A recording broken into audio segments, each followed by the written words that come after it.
Welcome to the Honest Business Podcast. This is the show for ambitious, value-driven business owners who are actively building a business that works for them. Hi, I'm May James, and I'm here to make scaling your business easier and more rewarding than ever.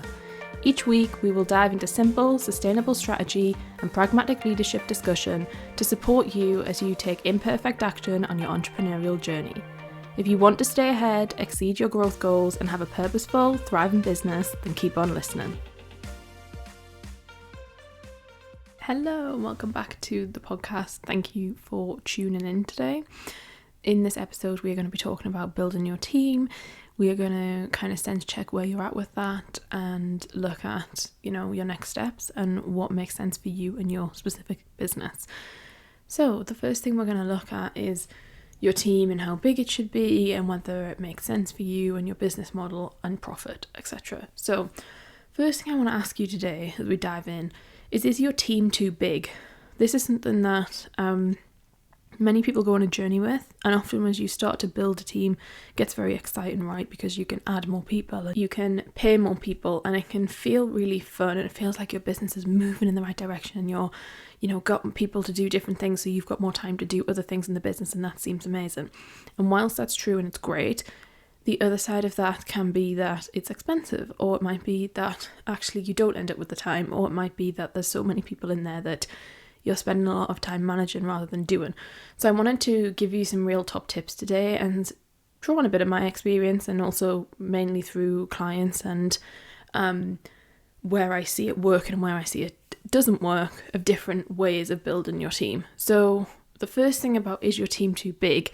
This was something that I definitely had where in 2021 I expanded the team, and then I've actually made it a lot smaller now, significantly smaller, and I'm actually preferring it and enjoying it. But that's just me. I'm not saying that is you, but I just want to say, don't get too carried away with just adding loads of different random people into the mix just for the sake of it and thinking that your business is going to be better. Because for me, I found that it was slightly different, and that yes, it was good, but ultimately I didn't need all these random people doing all these different things. And I personally prefer having more people in a deeper sense, working more on me, than having 10 contractors who are just working on tiny little chunks of work. Now that changes depending on where you're at and who you work with and why you have a team, but that was just something I wanted to kind of offer as an immediate out of the gate. But the thing that I think a question for a lot of people is, should you add another person into the mix? So maybe you've got a current situation where there's two of you and it's going really well and you're wondering to add a third. And this is where it gets really complicated and can get very strange, and the lines get blurred, because ultimately when you build a team, let's say if you are employing a team rather than contracting, let's say you're employing people, when you first employ one person, the impact that can have on your business is massive. It's monumental, because you have so much time that this person is therefore able to help you with, and you can then move forward with and be supported by. And that's a real step on this growth trajectory, right? You can get someone and they can really help you. And then you think this is great. You want to add another person to help, because you're like, well, if this is what we can do with one, what can we do with two? And then this is where it gets really interesting, because for a lot of people, the second employee, if there's then three of you on the team, that second one inevitably never brings the same amount as it does the first one. Now, I know you're going to think that doesn't make sense, because it has to, but if you've been through this, you might already be nodding your head and thinking, yeah, actually I can see this. It doesn't bring the same productivity, the same kind of output that having one does. I don't really get it. It's very strange, but it just seems to be the case, okay? I've spoken with many business owners, and a lot of them say the same or something along the same lines. And so while I'm not saying don't hire another person and that you should only ever have one, I'm just saying that don't kind of get real mixed messages in your head about what having a bigger team should look like. Because I've found that, and I know clients have found that the more you add, obviously the more management is needed, the more communication is needed, and things, yes, you need to add people to your team inevitably, but sometimes it can cause more problems. So what you have to add up and weigh up here when you're thinking about should you add another person into the mix is productivity. You need to look at your productivity at the moment. Are you already optimizing everyone who's currently in the team? The answer to that is probably no.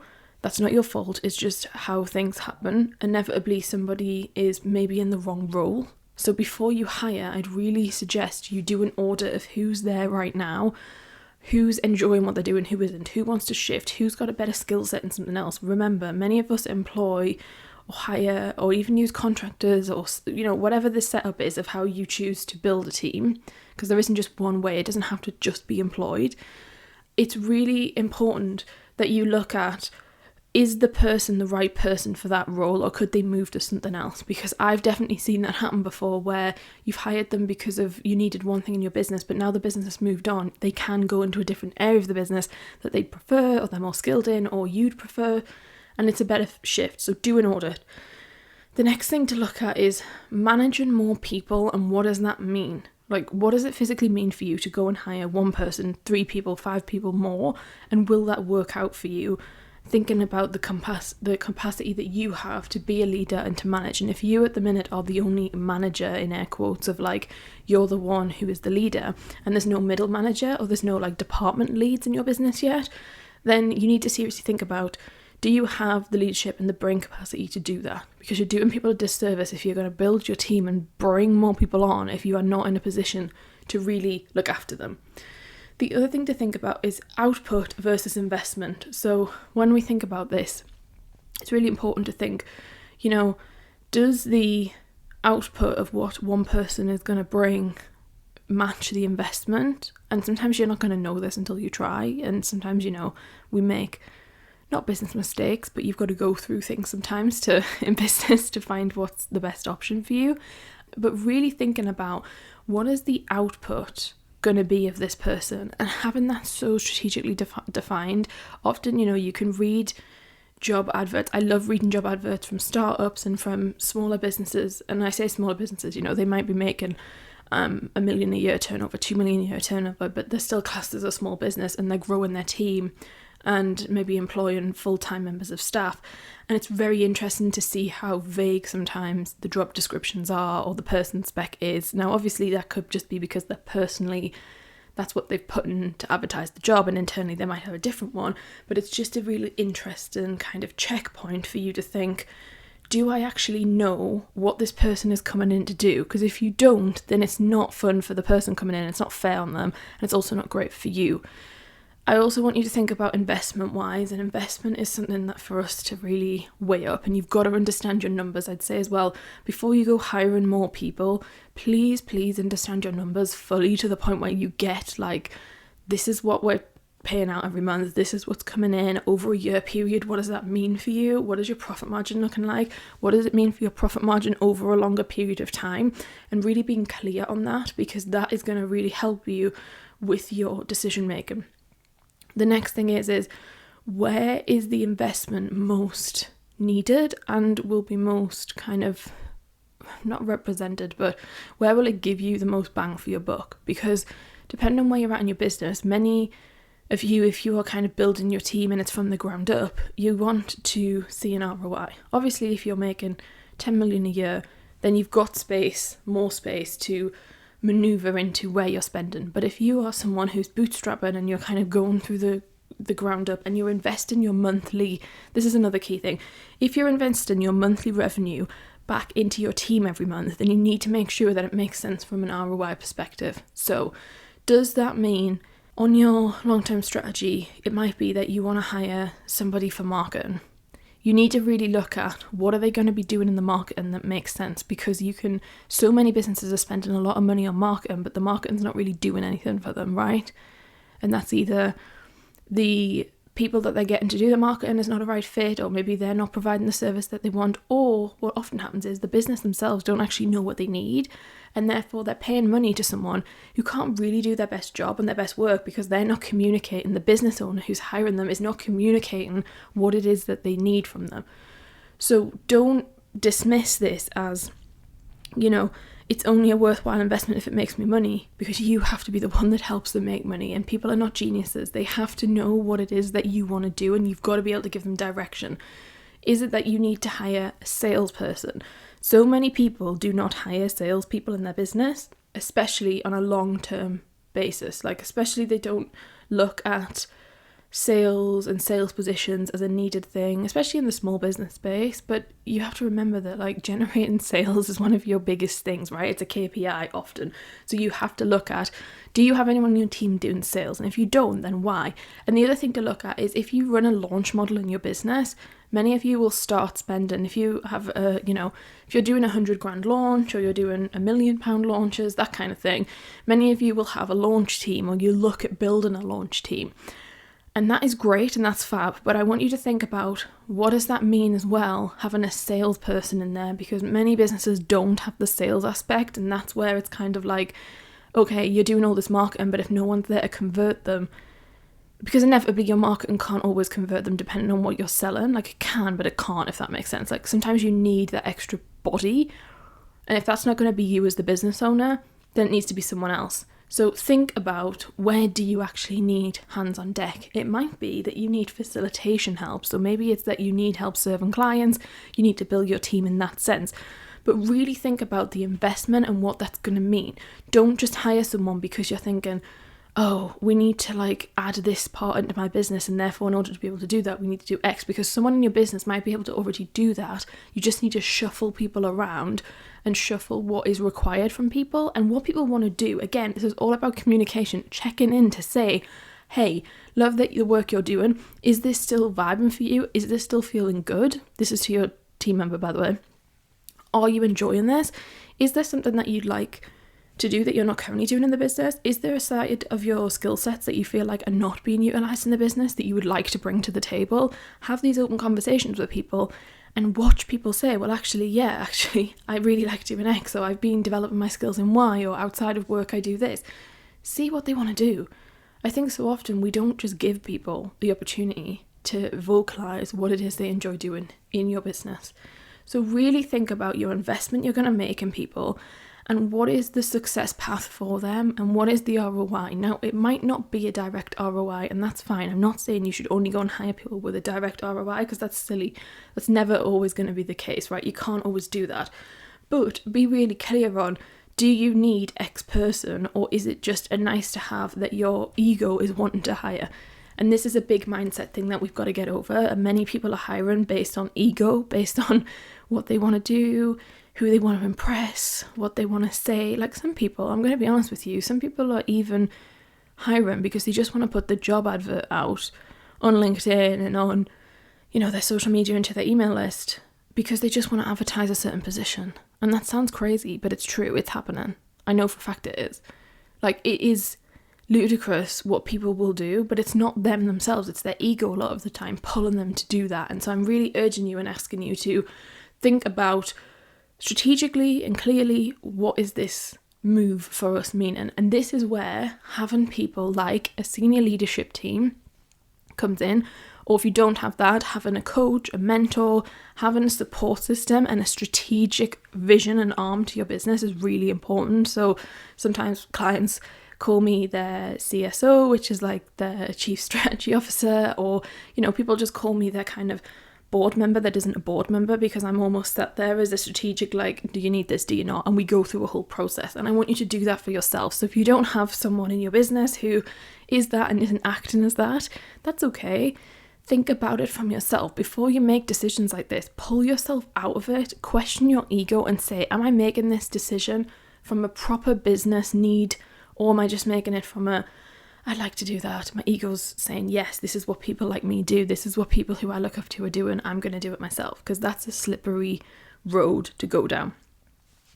Next, I want to talk about why it can feel so stressful to build the team, because this is something that is really kind of time draining, okay? It can be very time draining and very emotional. It's an emotional journey to build a team, and it can feel very stressful. So let's talk about why is it so stressful a lot of the time. And a big thing for me that comes up with this, I think, and I see across the board, is the lack of clarity. The lack of clarity of why you're hiring, who you're hiring, what you're looking for, what the purpose is, how it's going to affect the team. The clarity thing is a big piece that's often missing. So if you don't have the clarity and you just go ahead with it anyway, it's going to feel stressful. The other thing is not having clearly defined objectives and strategic vision for why they're doing something, because you need to look at hiring as like a project. It is a project. So, if you're going to build your team and you're going to grow your team, you need to look at, why are we doing this? And when we look at why are we doing this, there's then a kind of bigger reason behind it, and then seeking clarity on that can help. The other reason it feels stressful is that it's often in the phase of growth. So often a business goes through a period of growth and then you decide, shit, we are growing at such a rate, we have not got the staff and the capacity and all the rest of it to keep up with it. And that is really normal. But what I would say is, don't run at it from an absolute state of desperation, especially if you are going to fully employ someone. So if you are in a phase of big growth and you are desperate need of someone, I can't help but recommend that you potentially go down the route of freelancing or contractors or some kind of, fixed term contract or that kind of thing. If you are hiring from a state of, this business is growing at a rate and we just need to get bums on seats in the door to deliver what we need to deliver. And this is something no one talks about, right? No one talks about what happens when the business finally works, the funnel kicks in, everybody's moving forward and things are just like, wah. If you make the wrong hiring decision, it can cost your business so much money, like thousands, hundreds of thousands, so much money. Whilst it would be great for us to be able, if you're in that position, growth really fast, then inevitably you're probably looking at full-time employment. If you run into that and you pick the wrong person, it can be so dangerous. So if you don't feel confident that you've got the time or the inclination or the expertise to be able to fully get that going in a good state, look at other alternatives just to give yourself a bit of time, because this can be something that, I've had a client before who was like, this person's in the team and they're kind of only in the team, not that they're only in the team, but they're in the team because we had to find them at a time that it was really stressful and it was growth and there was a lot happening, right? And then people inevitably are still there after this massive growth peak, and eventually it stables out, right? That's business, it's growth, it's a cycle, it's business. It's not gonna, you don't always end up on that trajectory for like years and years. It can last for months, it can last for, a year or so, but for most people it's like a period of months, a quarter or so. And so they hired someone and it maybe wasn't the best fit longer term, but they weren't looking longer term because they were just looking at what the need was now. And so I want to really suggest to you and encourage you to be really strategic when you're hiring and thinking about, if you're in a real growth phase, can I get someone who really knows what they're doing to help me with this? So it might be that actually you do need to get someone who's employed and you're in the growth phase, but you're going to then invest some money and time into hiring a professional who can help you along that journey. There might be someone in your senior leadership team who can help you to say, hey, I'm going to be in charge of this just for now. Again, this is all relative to how big your business is. So some of the examples I'm chopping and changing here of like a smaller business or a larger business, but generally take what you can from this conversation, because I think it's really important for you to lean into what it means for you. The other reason it can feel stressful is when you aren't ready to give up something that you're doing. And this is something that we see a lot with self-sabotage. So you might not be in a position where you're ready to give up a certain task in your business because it provides a security blanket or it helps you feel safe or, whatever. And that can really cause for the whole experience of you hiring someone to be very stressful, because it can feel like, oh, I don't know what I'm doing. But actually you do know what you're doing. You're just purposely sabotaging yourself. So an example of this that is often common is some people will not be prepared to give up their marketing because they're used to doing their marketing. And if you're the face of the business, you're like, no, I'm going to do the marketing. And it's not that you don't want to get rid of the marketing. The marketing itself, you quite like the idea of that. You think, yeah, that would be good. But the reason you're self-sabotaging and you're finding the whole thing stressful of building your team is because of one real big thing. And it can be, what are you going to do with that time after you've hired that person? And for many people in this situation, it's that they're going to sell. Because often if we remove the marketing piece, if you're the CEO and you're the face of the brand, but you're also doing the marketing and the sales, you inevitably then get rid of the marketing. You're still going to have to do some of it, but someone else is managing it. Then you then have more time, and inevitably it's either going to be leadership, it's going to be team building, or it's going to be sales. And sales is this thing that often comes up because it's like, okay, we've got more time, we can convert more people. And so if you are worried about that, that will come up through this idea of like, I don't want to get rid of this task. You're saying to yourself you do. And internally you do want to get rid of that exact task. But you don't really want to get rid of it because of the other thing you're going to do. And I've just used sales as an example, but it might be something else, okay? So have a real kind of internal look at what that means for you and where you're sitting with that. The next thing we're going to talk about today, I hope you are enjoying this episode so far. Feel free to take a screenshot and tag me on Instagram or wherever else you're listening and tag me at may.james_. Hope this is a good, useful episode for you. We are now going to look at setting realistic expectations. This is something that is really important. Setting realistic expectations for everywhere in your business is important, but today we're specifically talking about building your team and what that looks like. So setting realistic expectations is a key thing for everybody in the business. It needs to be, doesn't it? It's got to be, everybody has to have clear expectations given. There needs to be a clear success path for each employee or team member. There needs to be a clear growth trajectory for them. They need to fully understand where they're going in the business and what that looks like and how it can move them forward in their own life and their benefit. And you have to do that right from the off and by setting clear expectations. So setting clear expectations is one thing. Setting realistic ones is another. And the realistic part is where I'm kind of coming in here, because sometimes business owners, we have a very unrealistic expectation of what people can do. Sometimes we underestimate, but a lot of the time we are being very unrealistic with what we expect other people to do in certain time frames. So how many times have you hired someone, contracted someone to do a piece of work and it takes them like 3 times longer than it takes you? That is something that happens all the time, and people are like, what do we do? Like, do we keep hiring them? Do we not? Are they a bad person? Etc, etc. We have to remember that sometimes people are not quick at doing things, and sometimes you don't want people to be quick at doing things, because sometimes things take longer if someone else does them, but it also means they do a better job.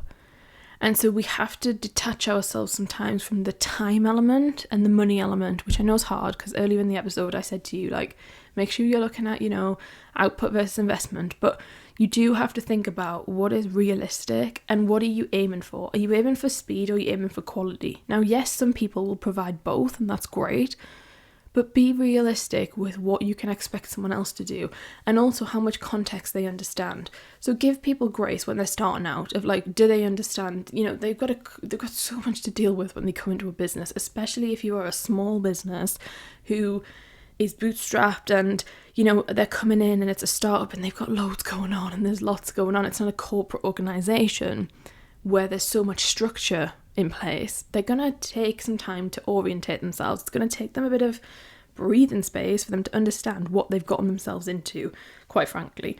And that's not in a bad way. I just mean, it's a lot, and we forget because we're in the business, we own the business, we love the business, we're obsessed with the business. We just think everyone's going to come and waltz in and understand us straight away. And just because they have the skill set they need doesn't necessarily mean that everything they're going to get straight away and that it makes sense to them. So use this as like a real easy time for you to ease people into it and to realistically onboard them, realistically understand what is possible. You also can't expect other people to do stuff that you're not prepared to do. And this is something that business owners struggle with. And I know that it's hard because, you want people to come and give everything you've got and do everything you need them to do. But be really open with yourself of, what am I prepared to do? Like, if you're going to ask someone to do something, would you be prepared to do that in the time scale you're giving them? Because if the answer's no, then you really need to kind of question that and think, yeah, actually, am I being unrealistic here in what I'm potentially suggesting? You also need to be realistic and set realistic expectations, because you don't want to unmotivate people. You don't want to lose their interest straight away, especially if you're onboarding someone new. So be really mindful of that. of like your job, especially at the beginning, is to get them fully on board with the mission, fully understand what is happening, they know what is going on, and their main role and your main role is to vibe and for them to fully understand what their purpose is in this whole overarching thing. So they need to understand like why are they needed and why do they fit in here? Because if they don't understand that, they're going to struggle with all the other elements of the business. The next thing we're going to talk about is understanding the growth cycle of your business and where team comes into it. Because aside from everything we've just discussed there, unless you understand the growth cycle of business and how you move through that, you're going to struggle to really feel any sense of end or closure on things, because it's going to feel like inevitably the team's never big enough. So some of the businesses I work with, I'm trying to think of a good example. Like one business, they have been in a process of hiring for the last 7 months continuously. So it's just constantly, there's always someone to add to the team. And it's important that potentially they could feel like it's never ending. They don't, because now they see it as it's exciting and they see it as good and they see it as they're adding another person to the team, and that means that, it feels good for them. But there's a very fine line between feeling good about it and feeling drained, unhappy, frustrated about it, worried about it. And so if you're in a phase of growth where you are really growing at a rapid rate because the demand's there, then you need to be really clear on remembering that this growth cycle is not necessarily going to be there forever and that there is an end point. So when I talk about the growth cycle in business, I'm just talking about, we have a more detailed way of talking about it for clients, but without a visual, it's kind of more challenging for everyone to understand. But I just mean thinking about, we have periods of intense growth and we have periods of stabilization in our business. We have periods of putting our head down and doing the work. We have periods of really being forward facing and pushing and, talking a lot and educating and all that kind of jazz. And we have internal stuff, and different times of the year, depending on your industry and your sector, will bring different kind of elements and subject you to different things. But it's more about understanding that things will come and go, and there's peaks and there's troughs, and that's okay. And for you and your business, your team has to be able to be trusted, and they've got to trust you at every point of that. And some leaders, managers, whatever you want to call that whole thing, struggle with this idea that they can do it really well. They can do their role really well when everything's going well and the growth's happening, but they can't when it's not going well. And they struggle when it's kind of, failing. It's not failing. I hate using the word failing. It's not failing. But, when it feels that way. I think this is all about feeling. Okay. So if you then feel like the business is failing, even though it's not, that then can make you feel incompetent in your job as a leader and as a role player and as someone who motivates a team. And when that happens, you have to refer back to the growth cycle and remember that this is normal, and think about the seasons of the year, and that, winter comes and then spring comes again. But then winter always comes around, and so there's always this lower point, and I think it's really key. And as I mentioned before, for some of you, your growth cycles will be over a period of 5 years. Some of your growth cycles will be weeks or months. Some people can go through the whole host of emotions in a week. Think about yourself, think about your business listening to this. List out, when have you gone through a real growth cycle, and when did it take a year to do a full 360 of feeling great, not feeling great, going through this whole growth and scaling and real kind of transition. And then when has it been really fast? And some of you, it will be in the space of a week you can go through it, and others it takes longer, and many of us have multiple seasons of that. And so really lean into that of your team is there to support you, but you've also got to be able to be there for your team. So don't hire if you know that when the inevitable winter, if we want to go with that example and that analogy, comes, that you can't support them in that, because that's not a great place to be, and it doesn't help you to show up in a way that you probably want to. The other thing I wanted to touch on is making your team work for you and your business. And I think this is something to really lean into, of when you're looking at how big do you want your team to be, be clear on what does a real fully functioning team mean for you, and what does it look like in the ability for you to live your life outside of your business. Because it's one thing for it to work in your business, but it's also got to work outside of your business. So maybe you have a goal that you are going to take 3 months off in the summer, 2 months off in the winter, and you're only going to work 8 months of the year. Then, for you, potentially hiring a big team of, say, 15 people might not be the best option for you if you don't even want to be around for 4 months of the year. No one's saying that that's bad. No one's saying you can't do that. I'm just saying be realistic in what you're setting out. You could be off for 4 months of the year, but maybe you've got to then lose something on your profit margin in the sense of hiring someone who's going to be the manager, the leader, the team kind of cheerer on her, the one who's going to manage everyone on a daily basis. That might be where you come, that's where the compromise is. I'm not saying it's not possible. Everything's possible. But it's all about you being realistic of like, what does the longer term vision mean for the business that you are creating and therefore the team that you're building? Because if you don't like the whole team thing and figuring out how everyone is and what everyone's doing, then maybe you don't even want a team. Like, let's just be real here about when we're talking about building a team. You can do like most businesses, especially if you have an online business or you have a business that is all about, maybe making passive income, or maybe, serving a group of people at one time, like one-to-many style, or maybe it's, that kind of vibe where you're not trading your time for money. Then inevitably you can run a 6 or 7 figure business with just you or you and a VA. Like, you don't have to build this massive team. It all depends on what you want. Some people are building a 7-figure business and they're having a team of 15, 20 people because that's what they want.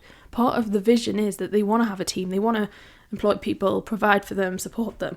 But it doesn't have to be the way. So I think thinking about what does this mean for you as a business owner and what is the vision long term, that helps feed into how you can make your team work for you in your business.